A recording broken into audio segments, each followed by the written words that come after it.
going on, everybody? Welcome to this week's episode of the Lopes Goes Last podcast.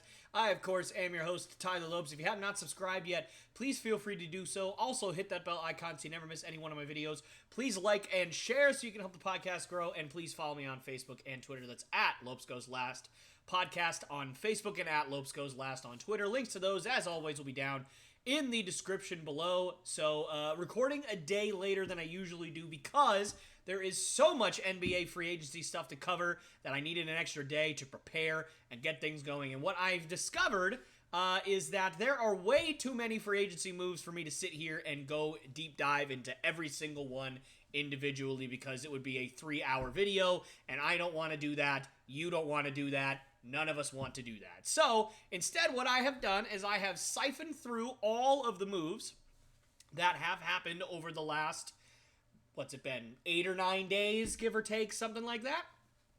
And what I've decided to do is just pick out the ones that I feel like we all need to talk about and ones that stuck out to me, whether it's because they were big deals, whether they're because they were extensions, whether it was because they were a little bit surprising. Whatever the case is, these are the ones that I have picked out. I had about 40 pages worth of moves that I went through. I think I've knocked it down to about 12. So hopefully we'll be able to get through this in a pretty good amount of time here. So let's get going here, and let's dive right in. The first move I want to talk about today is going to be Draymond Green re-signing with the Golden State Warriors. That would be a 4-year, $100 million contract. That's a hefty price to pay for Mr. Draymond Green. I understand. He's completely, he's one of the emotional leaders of that team. He's been the guy that kind of leads the charge there outside of Steph Curry, obviously. I would say Steph Curry is probably the leader on the basketball court. I'd say probably. He definitely is. And then Draymond is the emotional leader. He is the emotional backbone of that team. And so obviously important to keep those guys around. But $25 million, I think at this point in Draymond Green's career, that's probably a little bit of an overpay. But you know what? For the Warriors, he's been worth every penny that they've ever paid him. He may be declining a little bit in some of his skills, but he is still Draymond Green. He still has a ton of value for the Warriors, and I quite frankly think if he had signed a contract like that anywhere else, I don't think it would have been worth it at all. But I think for the Warriors, he's so important to that franchise. He's so important to what they do. And so I get why they wanted to do that. And plus, they've now gotten off Jordan Poole's contract. So they had a little bit more money to pay him to keep him around. And I think certainly out of the two, the Warriors specifically probably would have much rather had Draymond Green, considering all he's done for that team and for that franchise.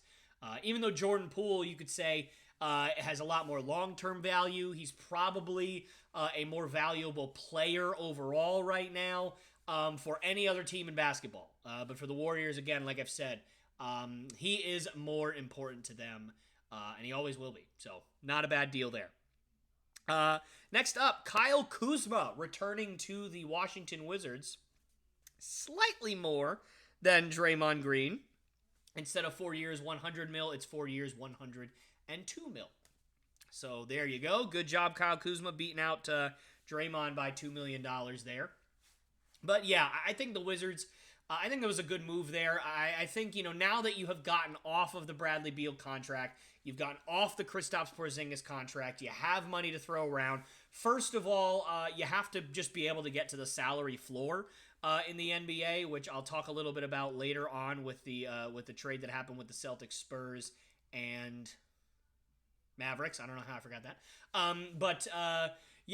So they had to get to the salary floor, so this is a good move to try to kind of replace some of that salary that they were leaving. And plus, Kyle Kuzma had a career year last year in Washington, is a good player. I wouldn't say he's a great player, but he's a good player. I'm not sure he'll ever be an all-star at his position at this point in his career, considering all of the great talent at his position all around the NBA. But you never know. I mean, obviously, he could step up and have a 22, 23-point per game season at some point and really show out. But, who knows, especially on this team now, he might be their best player at this point. So, you know what? Good for him.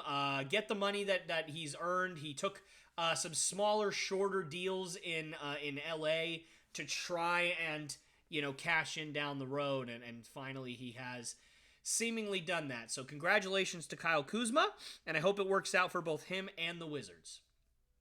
And moving on to the next deal I want to talk about. This is probably my favorite deal of the entire free agency for any team. Indiana Pacers signing forward Bruce Brown to a 2-year, $45 million contract. Bruce Brown is a guy that I have liked ever since he came into the NBA. He's exactly the kind of player I think every team needs. He played a huge role on the Nuggets last year. I think he came off the bench for the most part, because I think KCP started for them at the 2 most of the time. But still, I mean, Bruce Brown played an enormous role defensively in the locker room, toughness, all that good stuff that you talk about, all those intangibles that you talk about, the hustle plays, the toughness, all that stuff. I mean, Bruce Brown has it in spades. He's a guy that I would have loved on the Celtics, but he's obviously much too expensive at this point. The Celtics do not have the money to pay Bruce Brown. What did he make? What was it? 2 years, 45. So that's what, $22.5 million a year. That's just too much. We don't have that kind of money. But the Pacers do, and so they're getting a guy that's going to be able to get a hold of Benedict Mathurin and Tyrese Halliburton and all these guys, and get in their ears and teach them how to not to say that Halliburton and Mathurin aren't tough, but kind of show them more ropes and give them a good example as to how to properly play and all that good stuff. So, and obviously he's a good player too. Good 3-point shooter. He can come off the bench. He could start. I don't know what the Pacers are going to have him do, although you're paying him $20-something million. That makes me feel like he's probably going to play quite a bit. So, yeah, I think it's a great signing for the Pacers. Good for Bruce Brown. He deserves it. He's already an NBA champion, and now he gets, even though it's a shorter deal, he still gets, $45 million contract. That's pretty darn good at this point. So good for Bruce Brown and good for the Pacers. Again, I think that's my favorite move of the entire free agency so far. Now a move that in hindsight seems a bit of a head scratcher. The Trailblazers re-signed Jerami Grant for 5 years, $160 million. 30+ mil a year to keep Jerami, whatever it is, Grant.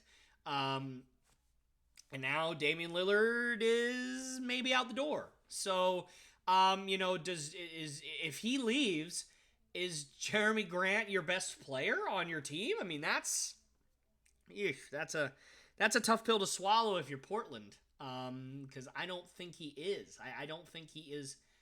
I don't think he's worth that contract in general, because he's making $30+ million a year. Like, I think Kristaps Porzingis made, his extension was $30 million a year. So yes, he's making a little bit more money than Grant this season, because he's making 36 and Grant's going to be making what? What's that math? 32? So like slightly more. But next year he's going to be making less. And I'll tell you what, I'd much rather have Kristaps Porzingis than Jerami Grant at this point. So yeah, strange in hindsight. Obviously at the time, you wanted to keep some more talent around Dame. You got a young team. You already re-signed Anthony Simons. Shaedon Sharpe hopefully will stay healthy this year. Yusuf Nurkic is still there. So like, you got to keep that talent around. But I think now in hindsight, a little bit more of a head scratcher. But obviously not really Portland's fault. They didn't know that Dame was going to ask for a trade when he did before the signing. So it is what it is. And the Trailblazers are just going to have to deal with it because, again, it's already on the books. And it's not like, there's a back-out clause or anything like that. So you wonder how Grant feels now. He's probably sitting there going, oh, my gosh, I don't want to play on a team that has nobody. But hasn't happened yet. Dame could still stay. He hasn't been traded as of yet. So we'll see.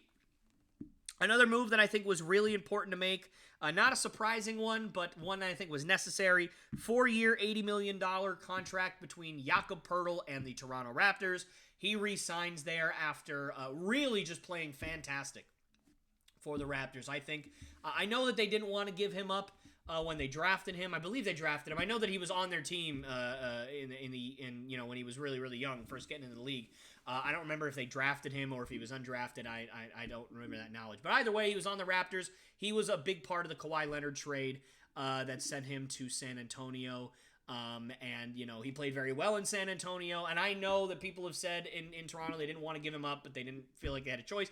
They won a championship, obviously, so it ended up working out. And now he goes back to Toronto where it all started for him, and he's got $20 million a year to show for it.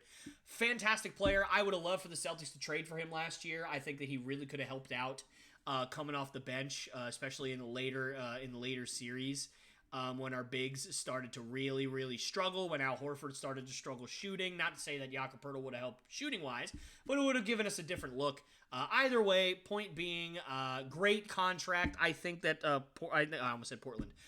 Toronto is getting a great player. Not somebody that can be a number one on your team, but it doesn't have to be. $20 million doesn't say you're a number one in today's NBA. It says you're a number two, maybe even a number three. So, hell, the Celtics number three is going to be making $35 million this year. So, yeah, good move for Jakob Poeltl and good move for the Raptors there as well. One that I find a bit strange here. So, Chris Middleton re-signed. That's not the surprising part. But they paid him the same contract actually not the same contract. They paid him less years, same amount of money as Kyle Kuzma. So instead of 4 years, 102, it's 3 years, 102. So you're talking about $34 million per year for Chris Middleton. Now, Chris Middleton, generally speaking, has pretty much been injured for 2 years. He played last year some. He played a little bit 2 years ago at the beginning, but he missed pretty much the rest of the season. And he missed most of the season this year. Then he got back for like 3 or 4 games, and he was back on the injured list. And then eventually, towards the end of the season, he came back. Obviously was not completely the same, but still an effective player. But man, you're talking about paying a guy that hasn't really played in 2 years outside of a few games, $34 million a year. And I think that's what he was making before. So, you signed him to a big extension for a few years ago. And then now he has not really lived up to that contract, and you gave him another virtually identical contract annual value-wise. I don't know.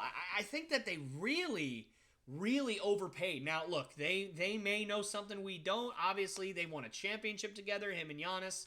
So, fair enough, I guess. I just think that it's a bit of an overpay at this point. I think that, not to say that Chris Middleton isn't a good player. He is when he's healthy, but he's just not healthy all the time. He's not on the court. Your best ability is availability, and that goes for everybody. So, he hasn't been available. So, should he be paid that much money to be not available? I don't know. Other injury-prone stars, for instance, like Kristaps Porzingis, have gotten contracts like that, but I don't know. We'll see if it ends up working out, but right now, I just don't know. Moving on. The Brooklyn Nets agree to an extension with Cam Johnson, 4 years, $108 million. So they keep a big key part of that Kevin Durant trade with Phoenix. They keep him over there. So now they get to build around Mikal Bridges. They get to build around Cam Johnson. And obviously a couple of other moves that we will talk about as we go along. But I think it was a deal. It doesn't surprise me. I think it was necessary to keep these guys around. But yeah, I think it makes a ton of sense here for Brooklyn. And Cam Johnson, don't know a ton about his stats, I would say. But here's the thing. I think that he's a good player. He's athletic. He's a good shooter. Not the best defender in the world, but certainly I think is still young enough to be able to grow into that. He's got the athleticism for it. It's just a matter of putting the pieces together on that end of the floor. We'll see if he can with an expanded role in Brooklyn, because clearly he was not being utilized to his full potential in Phoenix, and neither was Mikal Bridges. And you see what happened with Mikal Bridges. So we'll see if the same thing or something similar happens to Cam Johnson as time goes along. Gabe Vincent agrees to a 3-year, $33 million contract with the Lakers. Another deal that I liked at the time that's a little bit of a head-scratcher in hindsight. Nothing to do with Gabe Vincent or the Lakers. I think that now Miami is in deep, deep trouble. And the reason is because they lost Max Strus, whose deal I will talk about in a little bit. They also lost Gabe Vincent. And now you have basically been told that Damian Lillard wants to play for you. And you don't have a lot of resources to trade for him now. Because I think if you had re-signed Victor Oladipo, who also, he's a deal I will not talk about because you lost Victor Oladipo, you lost Gabe Vincent, you lost Max Strus. Those are 3 guards that you easily could have utilized in that trade to get some more value and more depth to the Trailblazers in a trade that can bring Damian Lillard over. Because look, they're looking for star level potential. And now the only star that you can trade, theoretically, is going to be Tyler Hero, who, I got to be honest with you, I don't see the need for Portland to have Tyler Hero at this point. You drafted Scoot Henderson, 3rd overall in the draft this year. He's going to run your point. You got Shaden Sharp, I think, the 5th pick, 6th pick, something like that last year. He's going to be your 2. And yes, Tyler Hero does come off the bench a lot and has come off the bench a lot in his career for Miami. But he's been starting, I think, last year and possibly the year before that too. So I don't know if he's going to be okay with going to a worse team and still coming off the bench. I don't know if Tyler Hero is going to be okay with that. He's making $30 million per season, and he's going to come off your bench? And he's your 3rd best guard, and you're paying him $30 million. I just don't think it meshes at all with what Portland is doing.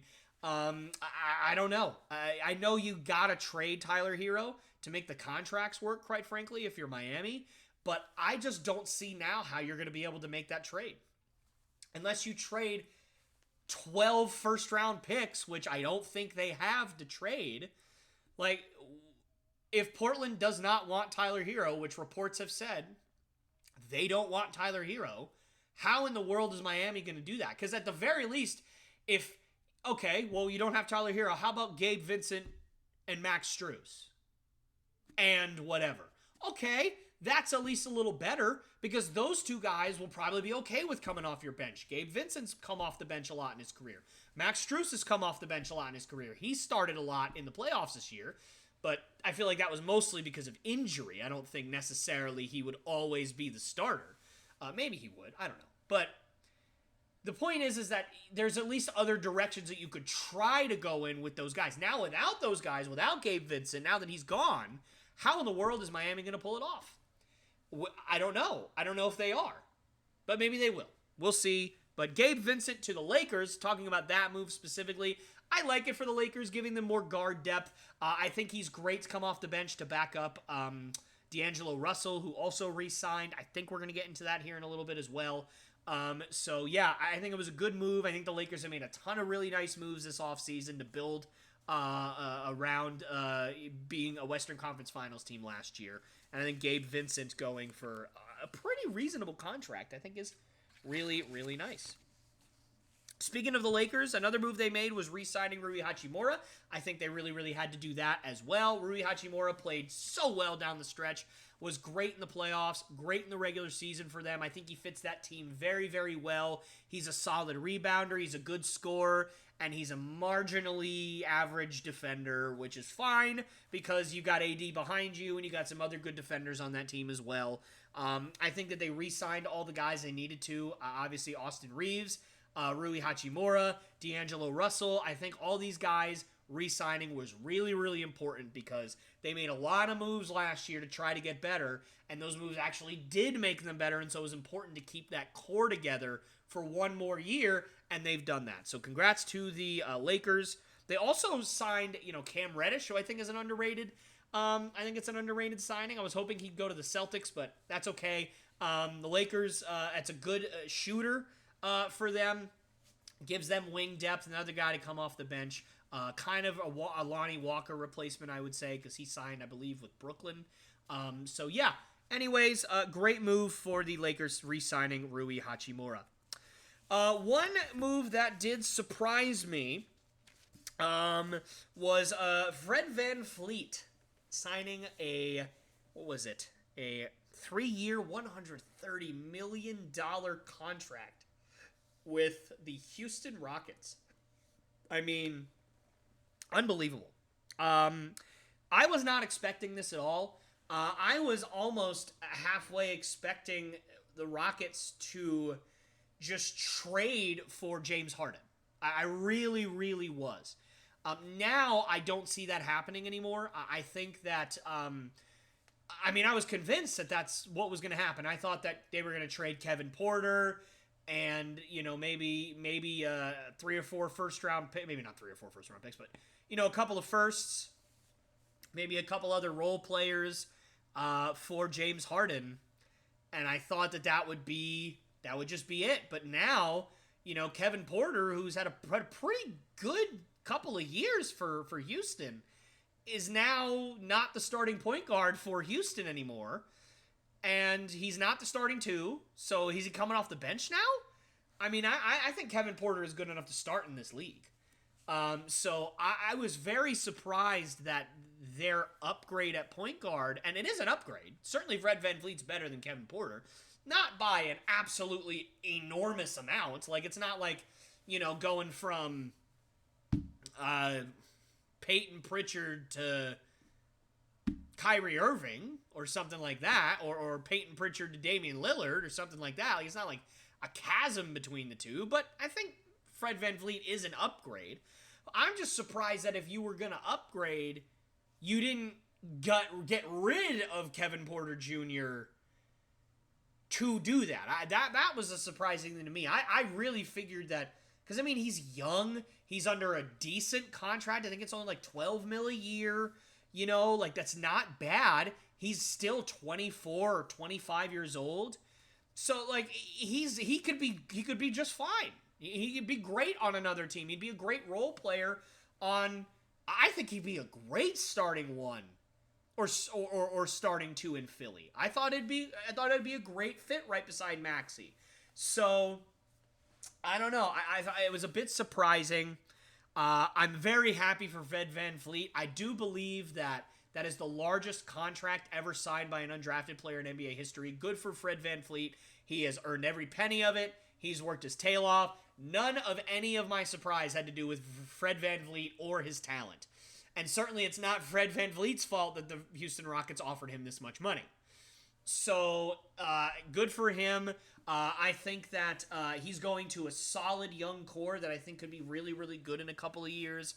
Obviously, Ime Udoka, the new head coach over there, I'm very familiar with as a Celtics fan. He's a fantastic coach. He did something stupid that cost him his job. But quite frankly, if he didn't do anything stupid, he would 100% still be in Boston right now coaching us, and it would be fun. So, great coach, good young team, young organization, got some really great draft picks this year.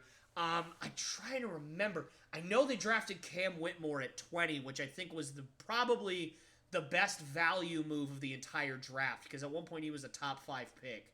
And then he kind of had some character concerns and some bad interviews and a couple bad workouts with some teams that kind of made him fall a little bit. But who did they draft? Did they take Aesir Thompson in the draft? I think it was Aesir Thompson. Maybe it was Amen Thompson. Hang on a second, guys. I'm gonna check this for you, and I'm gonna get back to you. Okay, so it was Amen Thompson. So I apologize. So I think the better of the two Thompson brothers in the draft this year. They did go back to back. I couldn't remember. I knew that one was drafted by the Rockets, one was drafted by the Pistons, and I knew Amen Thompson was first, and Aesir Thompson was second. I just couldn't remember which team drafted which one. Anyway, point being, they've got a good young core over there. Alperen Sengun, obviously Jalen Green, still Fred VanVleet, obviously, although he's 29. Amen Thompson, right? So you've got guys over there, Cam Whitmore. You've got a lot of young talent over there in Houston. So I think that the more you build that team and that core, the more fun it's going to be. I'm really excited to see it, and I'm happy for Fred VanVleet. Just, again, a little surprising that Houston went that route when I really thought they'd go elsewhere. I don't think anybody should ever trade for James Harden at this point. I just don't think he's a good player anymore, even though he dropped 1 billion points in Game 1 in the Eastern Conference semifinals against the Celtics, but like I said, that was a fluke.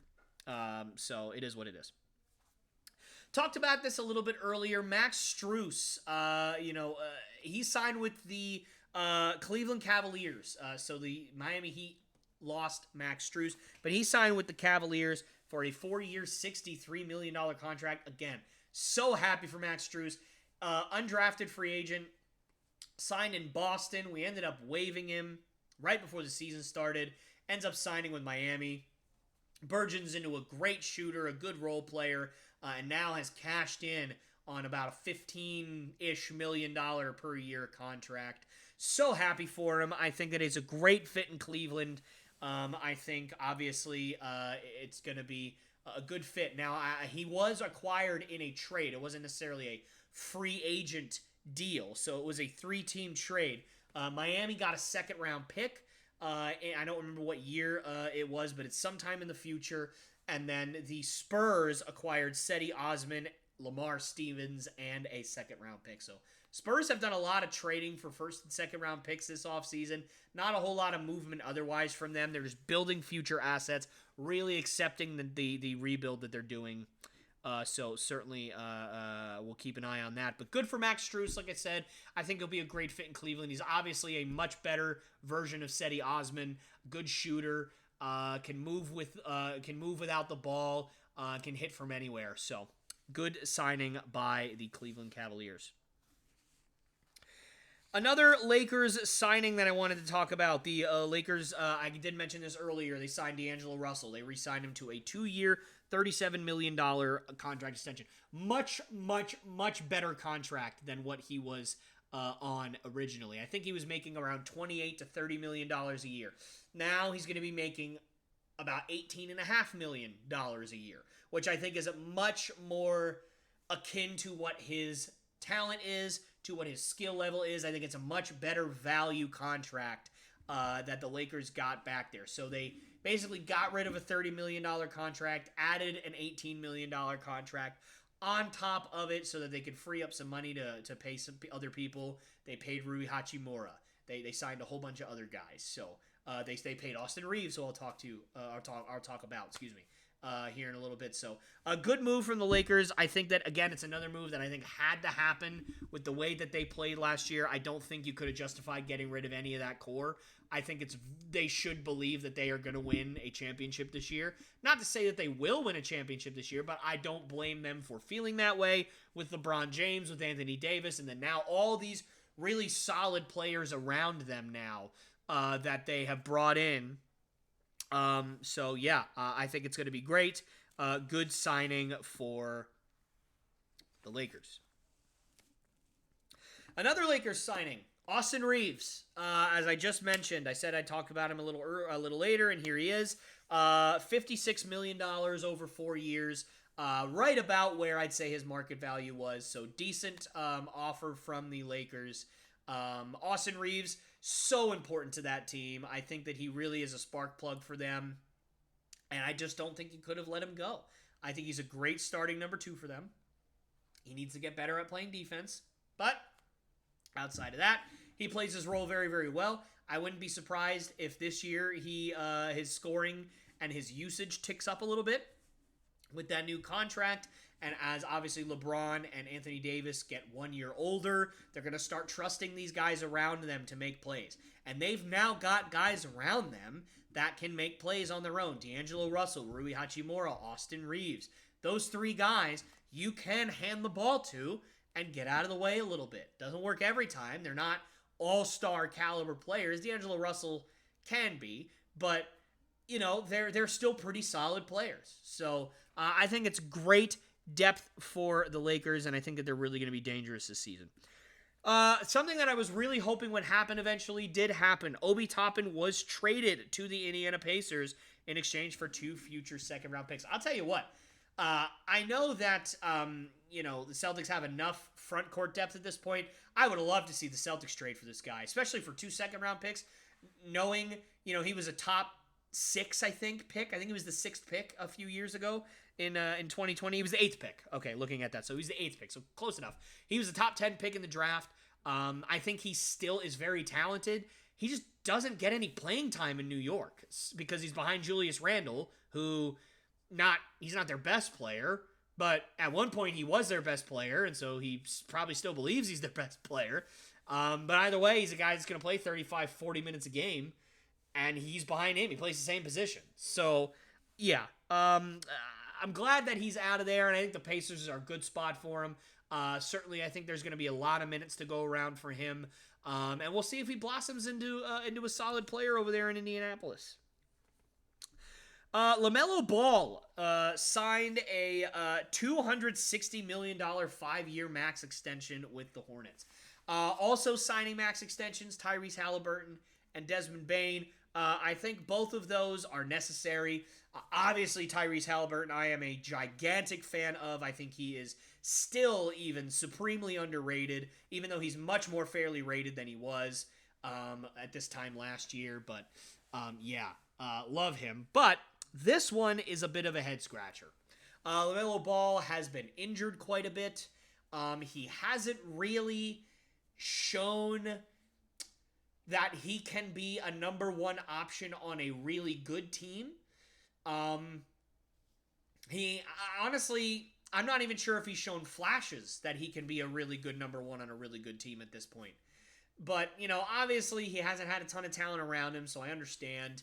And he is the best player that Charlotte has had in quite a bit ever since, probably since Kemba at this point. So I understand. I just think value-wise, I'm not sure he's proved that he's deserving of a max contract yet, but he's still very young. I think he's still only 21 or 22 years old. He might grow into it. He probably will grow into it if he gets some more talent around him and Charlotte starts to actually draft good players. He'll have Brandon Miller this year now, who they drafted at number 2, instead of Scoot Henderson, which I was very worried they were going to draft Scoot Henderson and I was just going to lose it because at this point, why? Why would you pay LaMelo Ball, $40+ million a year or whatever it is, $48 million a year or whatever it ends up being, and then you draft a really good point guard? It wouldn't have made any sense. So, glad they didn't do that, but either way, just a bit of a head scratcher for me. I understand why they did it, why they felt like they had to do it. I just don't think he's worth that contract yet. Dwight Powell re-signs a 3-year, $12 million contract with the Mavericks. Now, look, I don't really care about Dwight Powell. Just going to be honest with you. He's fine, I guess. What I really want to focus on is that Dallas has had a very active offseason. They have tried to tinker around. I did see, I don't know if it ended up being confirmed, but I thought that I had saw that Kyrie Irving re-signed to Dallas. Not 100% sure on that because I haven't, looking through all these notes, I all the moves that have happened. For some reason, I didn't see it. It could have just been me being completely blind. Again, I'm going to just look through it briefly. I thought I saw it a few days ago. Mo Bamba, Matisse Thybulle, Isaiah... no. So I'm not really sure if I just missed it. Or if I thought that maybe they agreed in principle. I'm not sure what it was, but I'm assuming Kyrie Irving is returning to Dallas. And you got to get some more talent around these guys, right? Around Luka and around Kyrie. You just traded for Grant Williams, which I'll get to later. But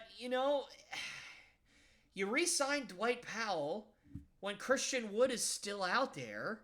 Now, maybe Christian Wood is trying to command $20+ million a year, and if that's the case, he's not worth that. But he's still a much better player than Dwight Powell.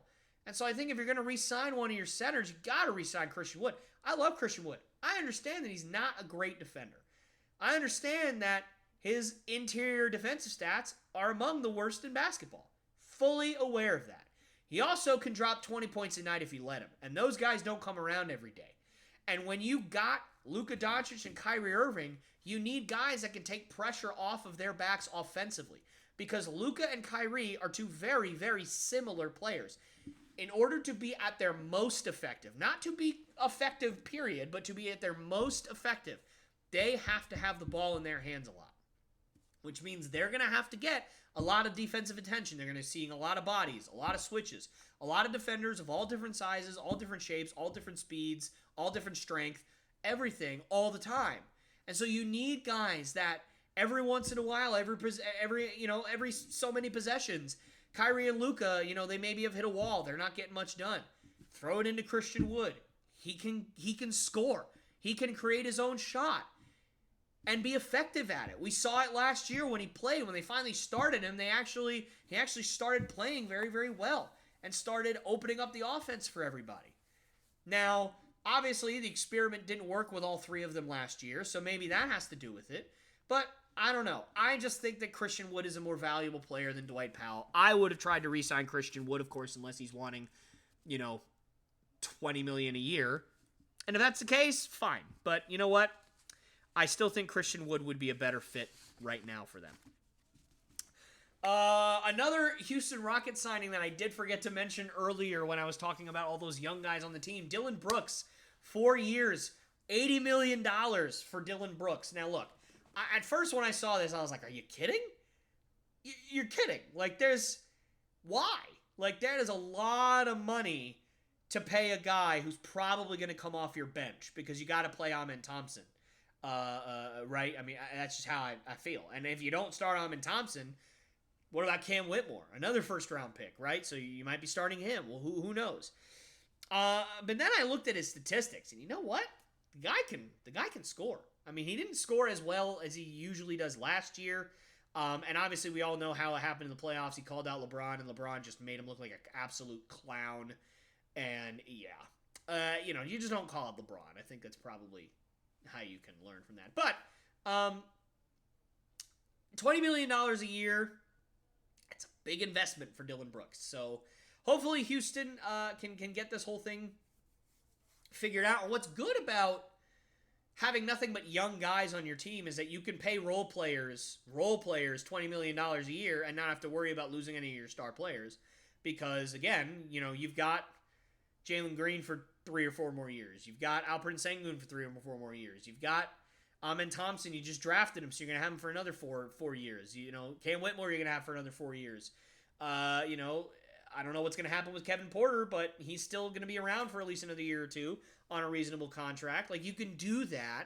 You can pay Fred VanVleet $40 million, whatever it was per year. So, interesting. I'm not sure how I feel about it. My instinct is that I don't love the signing. I just think that, maybe he can be a mentor to other guys. Kind of like what I said about Bruce Brown, getting guys' ears, toughness, all that good stuff. But we'll see. Don't love the deal. I think if I had to grade it, I'd give it a C- or a D+. I just don't love it, but we'll see how it goes. The Clippers re-signed Russell Westbrook to a 2-year deal worth right around $8 million total.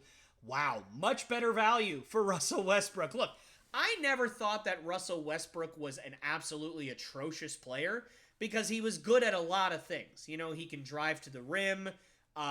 He wasn't great at finishing at the rim last year or the year before, but he's still okay. He's obviously still a great facilitator, and I think he's a pretty solid guy to run your bench offense and kind of take leadership there.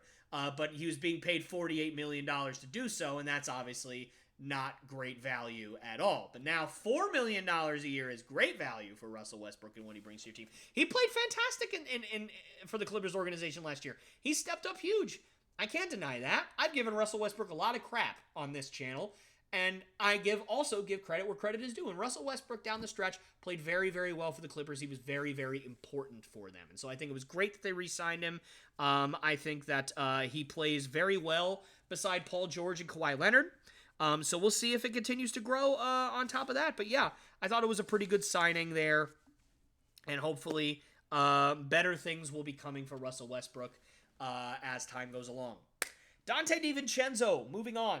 New York Knicks signed him to a $50 million contract over 4 years. Great signing for the Knicks. I think it might be a slight overpay considering his role in Golden State last year. But you know what? I've always loved Dante DiVincenzo. I think that he's a really good player. And I think if given a bigger role, he can certainly blossom into a good defender and a guy who can shoot a little bit and create his own shot a little bit. So, very solid, good B signing for the Knicks there. I'd give it a solid B if I had to grade that one. A deal that I would not give a B would be the Sacramento Kings re-signing Domantas Sabonis and a contract extension of 5 years and up to a total of $217 million. Excuse me. It is $195 million in brand new money, and I do believe he made the All-NBA team last year. I believe it was the third team, but still, it made All-NBA team last year. I gotta be honest with you. I don't think Domantas Sabonis is worth that much money. I know. I'm probably the only one who feels that way. I just watch him play, and I just kind of shrug my shoulders and say, eh. Like, I don't watch the Sacramento Kings a ton because they're the Kings and they're on the West Coast. So I'd have to stay up until 1 in the morning watching Sacramento Kings. And if I'm going to do that, I would just watch the Lakers or the Warriors or something like that. So, but every time I do watch him play, every time I watched him play in Indiana for the Pacers, I just kind of shrug my shoulders and go, I mean, okay, he's okay. He can't really shoot anymore. I mean, I saw him so many times last year. I thought that he was kind of growing into being a three-point shooter. I saw him so many times dribble in and take like from the three-point line when he's wide open and take a 14-foot jump shot, which is not a good shot in today's NBA. So, I don't know. I don't love it. I think, obviously, the Kings were very, very good last year. Completely understand why they did it. I think they attribute a lot of their turnaround to Domantas Sabonis. I'm not sure how much it is because he was on the team the year before and they were worse with him. So I don't know. We'll see how it goes. But yeah, I don't love this deal at all. I think that it would have probably been better served for them to trade him at his highest value. But instead they chose to keep him. And again, hopefully it doesn't bite them in the butt, but I just don't love Domantas Sabonis. I never really have loved Domantas Sabonis, and quite frankly, I just don't think he's worth $40+ million a year. Sorry, I know he made All-NBA team last year. I get it. We'll see if I'm wrong. And now another very interesting signing here, Miles Bridges. Signed his qualifying offer with the Hornets, so he will return to basketball this year. Very good player. Obviously, had been in some domestic violence issues going on where he couldn't play basketball last year. But he will be an unrestricted free agent next year, which means he'll probably end up leaving Charlotte. That's just kind of how it works. Everybody leaves Charlotte except for LaMelo Ball. So I don't know. I don't know how much value he'll have. I know he's a very, very good player, and he's very important to their team when he's on the court. So hopefully it kind of unlocks the Charlotte Hornets a little bit more. I think that they've got a reasonably solid starting lineup if they all stay healthy this year. I don't know if they're a playoff team, but I think they're solid. Obviously, you got LaMelo Ball. I don't know if you're going to have Gordon Hayward start at your 2, or if you're going to have Rozier start at your 2. Because I feel like Brandon Miller's probably a solid 3 in the NBA. So one of those guys is going to have to move to the 2. And then obviously Miles Bridges at the 4. And I'm not sure who their center is at this point with all the movement going on in the NBA. But, it still is pretty solid 4. Even if, you got Cody Zeller or something like that still starting at center. I don't know who they got over there at the 5. But either way, I think it's pretty good. Good for Miles Bridges for coming back. Hopefully all that stuff is behind him in terms of the domestic violence stuff I mentioned earlier, and he can focus on basketball and get his life right. I believe the last move I want to talk about today is going to be the Atlanta Hawks re-signing DeJounte Murray. 4 years, $120, $30 million per year for DeJounte Murray. I like it a lot. Now, here's the thing. I was really hoping that this contract extension wouldn't happen. I'd heard rumblings that the Celtics were trying to trade for DeJounte Murray, which I thought would be freaking perfect. He's a great defender, good ball handler. He can create his own shot. He's a decent shooter. I thought that he would have been a perfect fit for what Boston needs right now, but obviously he's not going anywhere. He's sticking in Atlanta. They are doubling down on that trade. I'm not sure how I feel about them doubling down on that trade. I gotta be honest with you, I don't think it really worked last year. I mean, they were the 7 seed without him, then they traded for him, and they were the 7 seed with him. I mean, it didn't really move the needle all that much for them. So, we'll see. I think that it's good value. I'd much rather have DeJounte Murray on a $30 million per year contract than Domantas Sabonis on a $45 million per year contract. I'll tell you that right now. So I think it's decent value for an extension. But yeah, I don't know how this is going to work out for Atlanta. They obviously traded John Collins to Utah earlier. And I don't know. We'll see. I don't know if they've got enough talent out there to really swing the needle here. Because even if you start DeJounte at the 2, which I think is what they've been doing, you know, are you going to start Double O at the 4, Clint Capella at the 5? 2 non-shooters. DeAndre Hunter's not really that great a shooter. DeJounte Murray is not the best shooter in the world. I mean, he's okay. He's not the best. And then obviously Trae Young is fantastic, although his shooting stats weren't fantastic last year either. You don't really have a whole lot of shooting on your team in an NBA world that is really revolving around shooting right now. So we'll see how it works out for Atlanta. We'll see, but right now, I just don't see it. But that's going to do it for me, guys. That was the last trade or free agency move that I wanted to talk about. I got you, didn't I? I got you. Don't pretend that you didn't think I got you, even though you know exactly how long the video is. Anyway, last deal I got to talk about. So obviously, the Boston Celtics traded Grant Williams to the Dallas Mavericks in a 3-team trade that also involved Reggie Bullock and a cavalcade of second-round picks and a first-round pick swap as well. The Celtics and the Mavericks, I believe, both got 2 second-round picks in this deal. Grant Williams goes to Dallas, and then the Spurs get Reggie Bullock and also the right to swap picks with the Dallas Mavericks, I think in like 2028, something like that. I don't remember the year, but whenever it was, good trade, I think, for everybody, quite frankly. I think Dallas needed to get some more young talent around Kyrie Irving and Luka Doncic, as I said. And Grant Williams is a guy that can shoot. He can defend multiple positions. And if he's given long runs in games, he has shown in flashes that he can perform well. All of us Celtics fans remember, you know, not this past year, but the year before, Game 7 against Milwaukee. He hit 7 or 8 3-pointers, had like 27 points, helped us really advance to the Eastern Conference Finals that year. Had a big, big game in the playoffs. That was the Grant Williams game, and we'll all remember him for that, if anything, or if nothing else. Excuse me. The problem with Grant Williams is he is absurdly, painfully, headache-inducingly inconsistent. I mean, there are games where Grant Williams looks like he has figured it all out. He's hitting threes. He's locking guys down. He's blocking shots. He's pulling in all these rebounds. And then there's games where he plays 29 minutes and scores 0 points, has 2 rebounds, and lets up like 58 layups. And just gets thrown around. And it's like, what is going on? Like, is this the same guy?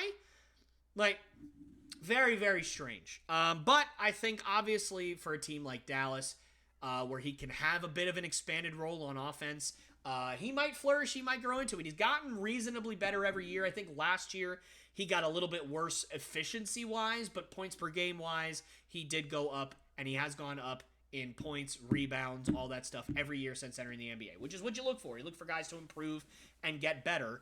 But I think at this point, the Celtics, they had chosen their fate. They said, Kristaps Porzingis is our guy now.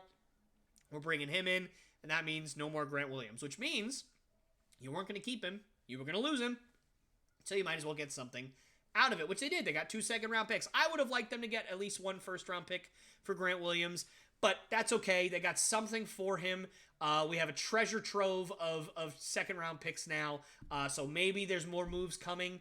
There hasn't been any announced as of yet, but I'd certainly like to see us trade for another point guard.